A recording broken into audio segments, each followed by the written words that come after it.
வணக்கம். இன்றைய பதிவில் சைவம் நல்லதா அல்லது அசைவம் நல்லதா என்ற கேள்விக்கு பதிலை பார்க்கலாம். பொதுவாக மனிதன் இவ்வுலகத்தில் வாழும் வரை உணவு உண்டுதான் வாழ முடியும், உணவு இல்லாமல் வாழ முடியாது. சைவம் அசைவம் என்பது அவர்களுடைய மனதை பொறுத்தது.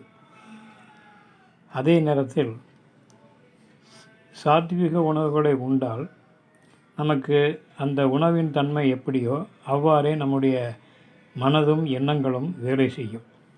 அதேபோல் அசாத்விக உணவுகளை சாப்பிட்டால், அதாவது அசைவ உணவை சாப்பிடும் பொழுது அதனுடைய குணநலன்கள் நமக்கு அப்படியே உருவாகும்.